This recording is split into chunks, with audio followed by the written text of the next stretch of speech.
The government, the federal government, is it too big, restricting freedom? 65% say yes, 30% are comfortable with the size and the role of the government.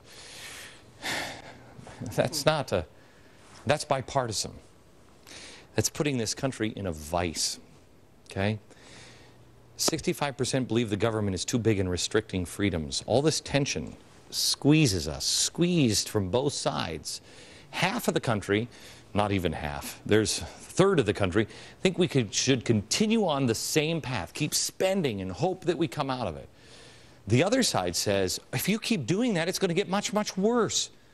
Moody says the situation of the world's biggest economies requires countries like the U.S. to make, quote, fiscal adjustments of a magnitude that in some cases will test social cohesion. What does that mean? That's society breaking down. That's the vice. We're talking about riots or chaos. Not here, but all over the world. But yet Moody's is still recommending those fiscal adjustments. Why? Because waiting, quote, is no less risky. No less risky than the loss of social cohesion? Are you kidding me? Why would you ever want to risk this? Ever? Why would you entertain doing anything that would risk this? The only way you would do it is if you're insane, you're a radical, you're a revolutionary, or because the other option is actually worse. How do you avoid all of this? Is to make tough, smart, sober decisions and try not to inflame things. And yet, our leaders seem to be doing exactly the opposite. All we see is the water starting to boil. I mean, the tea kettle is starting to boil. And the government is just as they're turning up the heat. You're like, hey, hey, hey. They see the pressure building. And they turn that flame higher and higher. What is that flame? What is that vice that they're tightening? I'll show it to you next.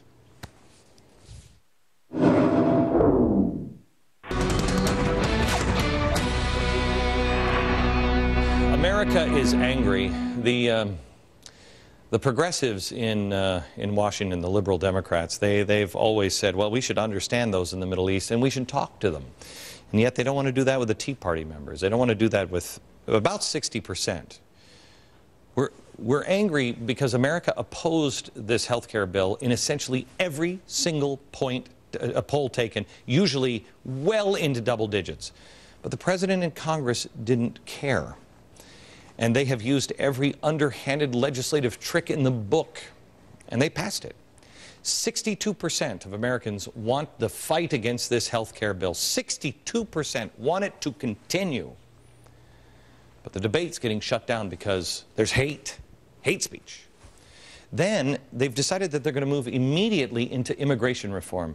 Do they not remember, or do they, what happened to this country last time they tried this in, what was it, 2004? Do you remember what? We were almost ripped apart. And that's when times were good. Pensions now are out of control. States are being hit particularly hard. Can you sell your house? Do you have a job? How's your pension? Is it holding up? The vice. Chris Christie is now trying to make pensions in New Jersey more reasonable. Something's got to give here. Surely the unions won't make his life difficult because of that fight. California not only can't pay for its pensions, it can't pay its responsibility back to the taxpayers. It can't pay for its prisoners. So they want to reduce the amount of prisoners in the state by 6,500, all by next year. 6,500 prisoners, just release them out into the streets. What could possibly go wrong in a state with the nation's highest recidivism rate? Nothing. Then 6 years earlier than projections, 6 years early, Social Security is now upside down. You know that day that they said was coming? It's here now. The system, for the first time now, is going to have to raid its vast stash of government IOUs sitting in West Virginia. They're just going to have to open up those vaults of the bogus paper. The government now has to go to the government and ask the government for more money because the government owes the government money. The government needs to say, hey, this pocket is empty. Can you get it out of this pocket? And this pocket doesn't have any money. Supposed to be in there, but no. There's just a note from this pocket that said, hey, by the way, I put that money in there, then I had to take it back and put it in this pocket because we needed to spend it. But I'm going to ask you, so make sure there's money in there. See what's happening? So what are they going to do? They're going to go out and they're going to run up more government debt and pay it back to this pocket so they can put it into this pocket. With a reminder that this pocket has to pay this pocket back so they can pay the Chinese back. Yeah, this is sustainable. This is nuts. And they call the Tea Party goers insane?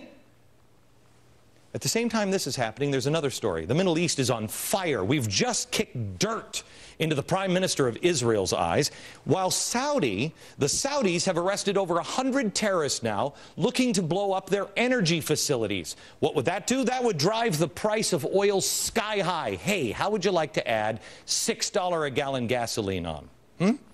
How'd that be for you? Our leadership now is continuing to push for a cap-and-trade bill, which will raise our energy prices and, of course, limit our own oil production. So let me see if I have this right. If the Saudi oil fields don't burn down to the ground, if they catch all the terrorists and nothing ever happens there, we can be dependent on them. But we're going to dry up all of our oil anyway because we're going to have a big cap and trade. We're not going to be able to go for that. What are they doing to us? What are they doing? We must be independent. These pressures keep building, and the vice gets tighter and tighter and tighter. I was going to say easy. They are not easy long-term principles, but there are long-term principles that will solve these issues. We have talked about them at length many times. We're going to talk about them in the next few weeks. I'm going to solve some of these things, and I'm telling you, you don't have to agree with my answer, but you've got to be behind something that makes sense. In the shorter term, we just need to keep our heads. We need to fight hard within the rules and pray. Get down on your knees and pray. Pray. It's September 11th all over again, except we didn't have the collapsing buildings, but we need God more than ever.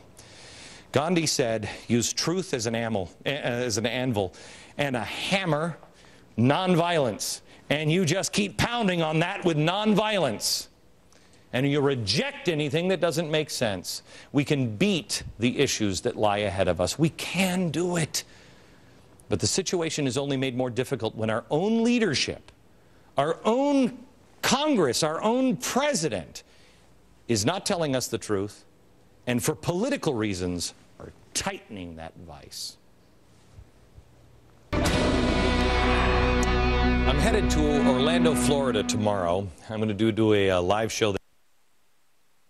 You don't need to listen. Those in Washington need to listen. And then on Saturday is the first American Revival stop. This is something that I've been putting together for a while, and this is actually everybody who buys a ticket gets a copy of this book.